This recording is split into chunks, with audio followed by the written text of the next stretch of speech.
오늘날은 초등학생 정도라면 누구나 다 알고 있는 사실을 과거에는 세상의 거의 모든 사람들이 모르고 있던 때가 있었습니다. 예를 들면 지구는 둥글다는 사실입니다. 그래서 15세기에 콜럼버스가 아메리카 대륙을 발견한 이후에 지구는 둥글다는 사실이 입증되기까지는 사람들은 바다 끝으로 나아가면 낭떠러지로 떨어질 것이라고 생각했답니다. 또 사람은 심장이 뛰지 않으면 죽는다는 사실도 뉴턴 시대 17, 8세기에 이르기까지는 심장이 생명과 직접적인 연관이 있다는 사실을 몰랐습니다.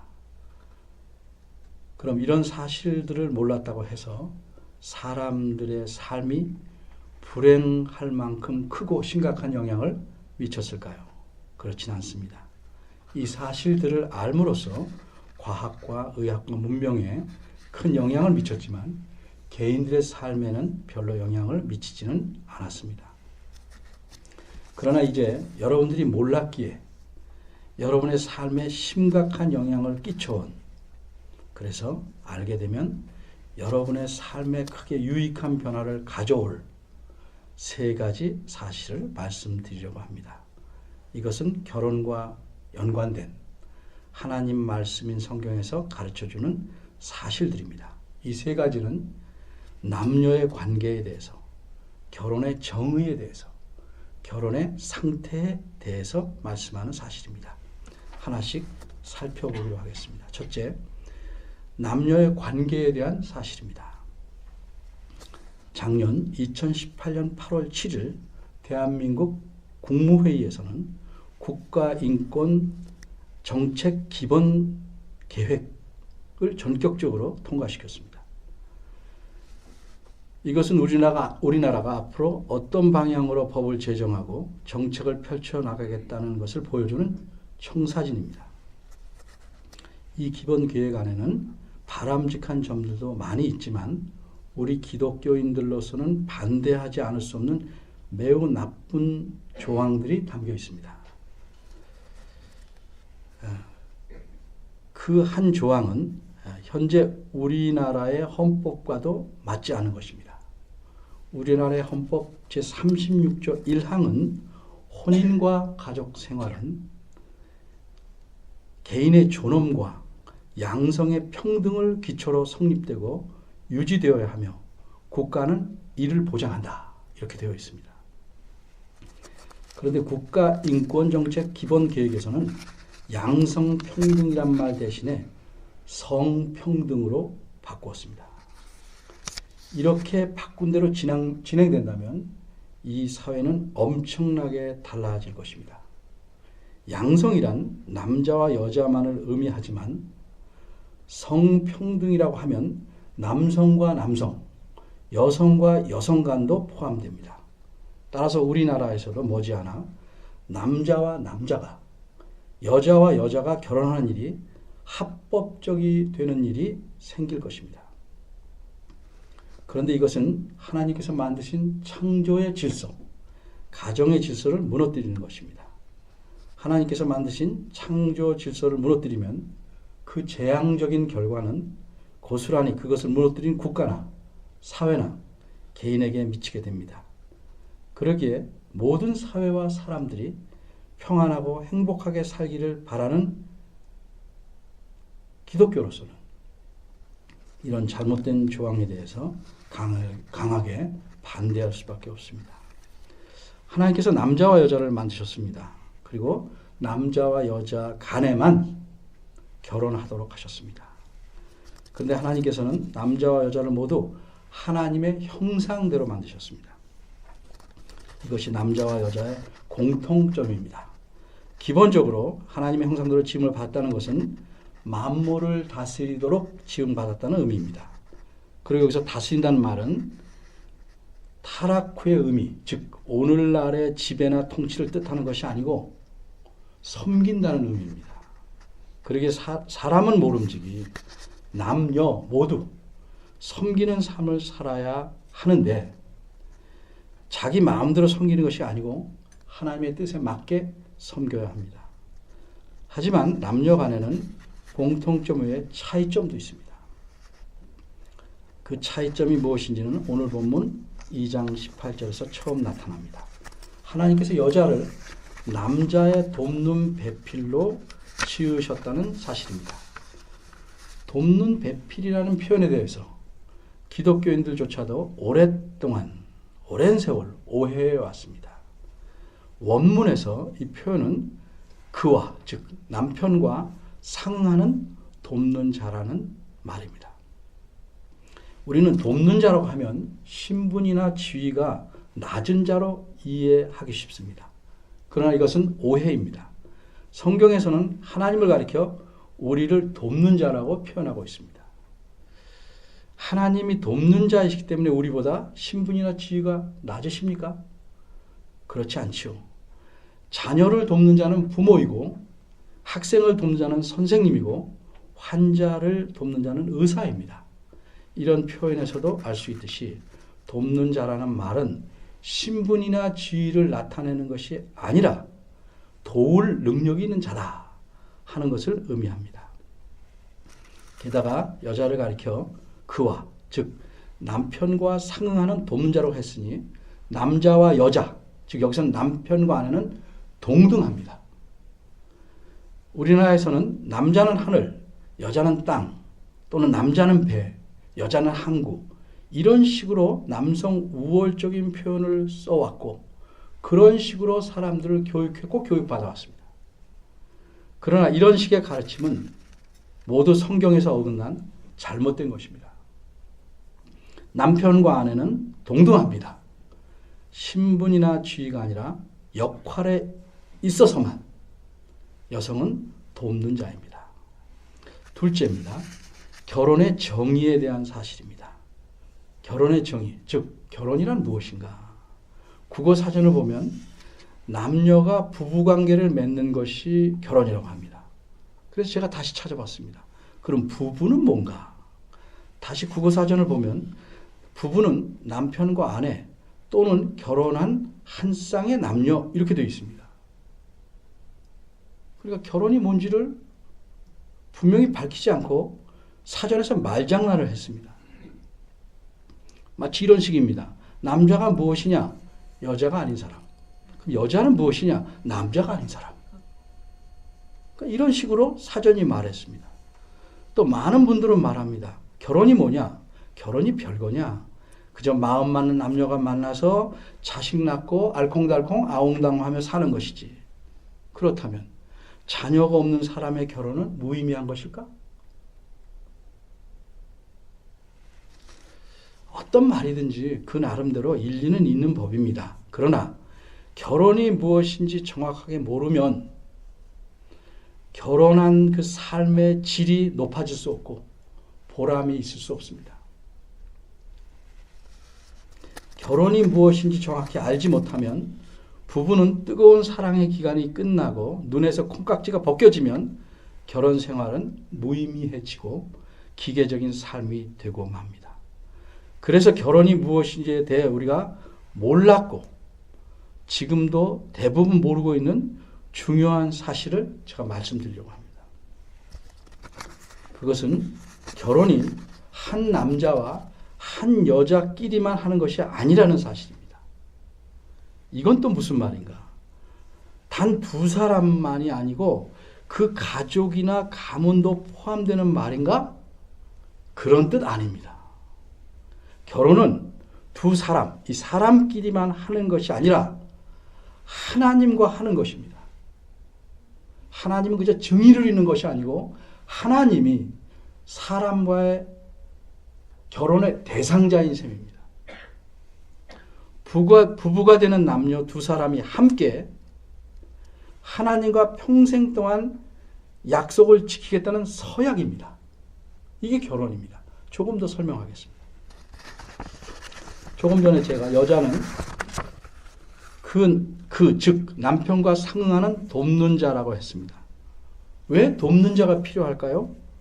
어떤 일이 남자 혼자 하기에는 벅차거나 덜 효율적이기 때문입니다. 오늘 제가 읽은 본문 24절입니다.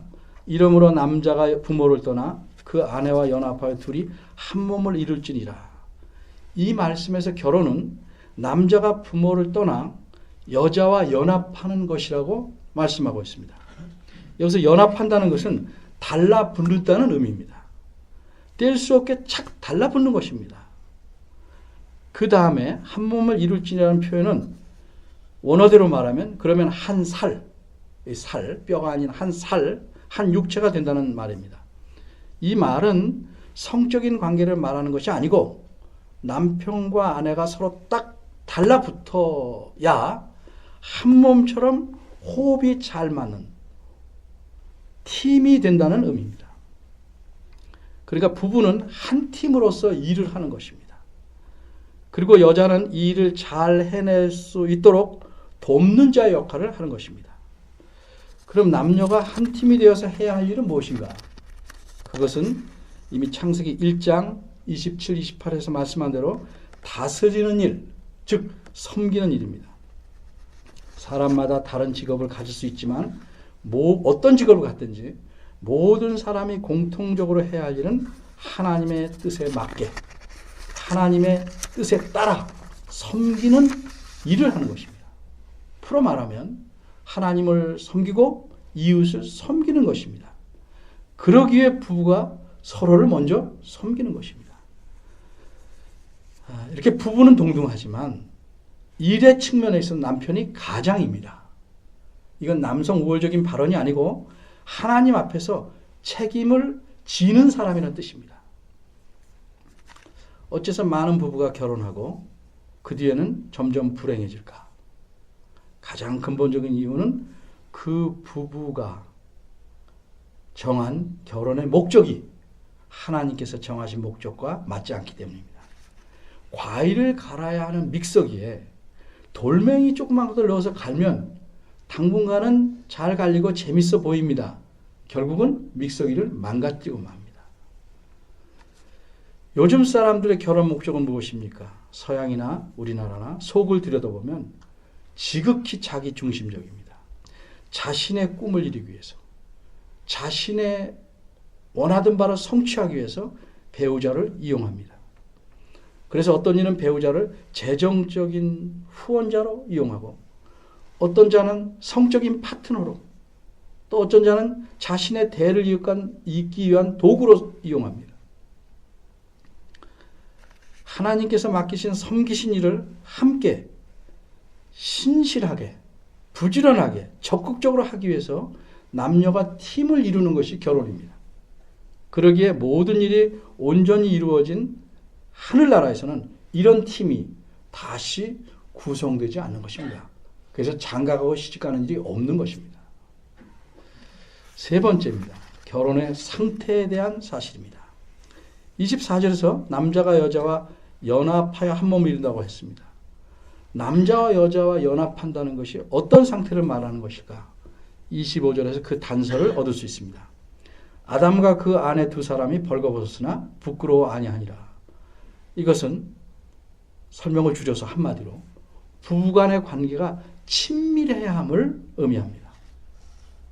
팀이 일을 잘하려면 호흡이 맞아야 합니다. 그 마음이 친밀한 관계에 있어야 합니다. 그런데 이 친밀함은 부부가 되자마자 저절로 생기는 것 아닙니다. 어떤 책에 보면 이런 말이 있습니다. 남녀가 결혼한 후에 눈에서 콩깍지가 벗겨지면 세 가지 현상이 나타납니다. 첫째는 내 배우자가 전엔 몰랐는데 매우 이기적이라는 것을 알게 되는 현상. 두 번째는 내 배우자도 나를 이기적으로 느껴서 이기적이라고 지적하게 되는 현상. 세 번째는 나보다 내 배우자가 더 이기적이어서 그것이 우리 집안의 문제라고 생각하는 현상. 이런 현상이 나타나면 더 친밀해야 할 상태가 깨지기 시작하고 그래서 겉은 그럴듯하고 남보기에는 금실이 좋아 보이지만 속은 점점 멀어져 가게 됩니다. 하나님 앞에서 팀으로 일하지 못하기를 시작하는 것입니다. 타락한 인간은 누구나 이기적입니다. 그러기에 서로 자기한테 맞추라고 요구합니다. 그래서 균열이 더욱 심해집니다. 그게 잘 안 되면 배우자 이외에 다른 것에 더 집중하고 헌신하게 됩니다. 예를 들면 남자는 그래서 일 중독이 됩니다.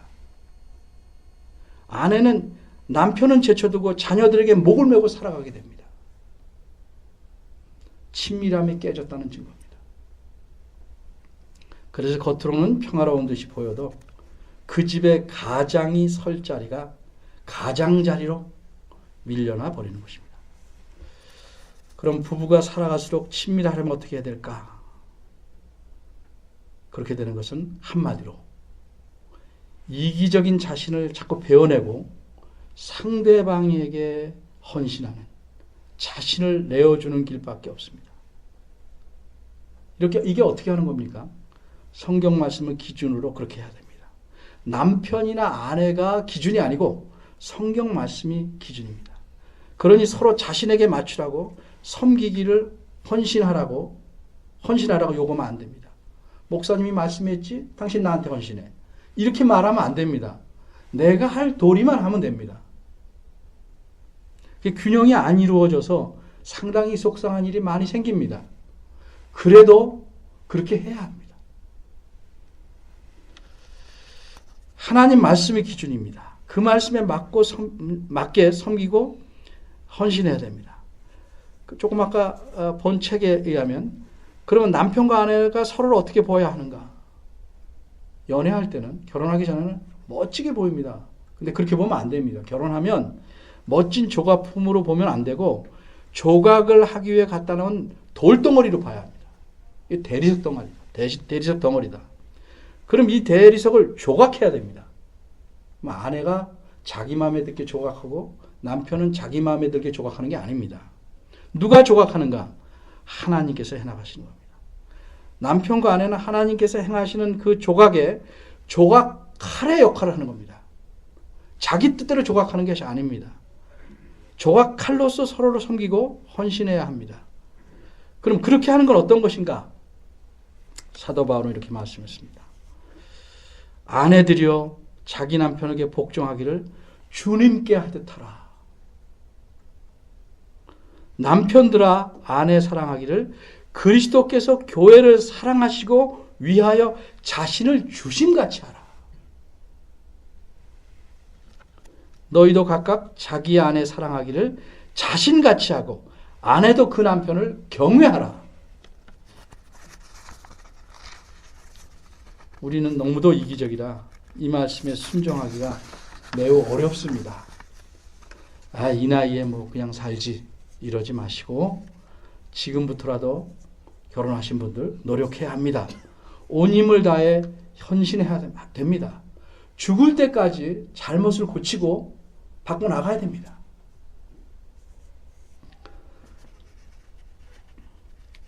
그러면 그 부부와 가정에 하나님께서 넘치는 은혜를 주실 것입니다. 결혼의 목적이 행복이 아닙니다. 주님의 말씀에 순종하여 부부가 함께 섬기는 일을 신실하게 해나가면 그 부산물로서 행복이 오는 것입니다. 이 사실을 모르니까 엉뚱한 것들을 추구하며 삽니다. 그렇게 살면 결코 행복할 수 없습니다. 오늘 결혼하는 두 사람, 또 이미 부부가 된 사람, 또 결혼을 계획하고 있는 분들 모두가 하나님 말씀에 순종해서 큰 은혜를 누리시기를 바랍니다. 이제 특순이 있겠습니다. 박채연, 박이연 남매가 나와서 10편, 23편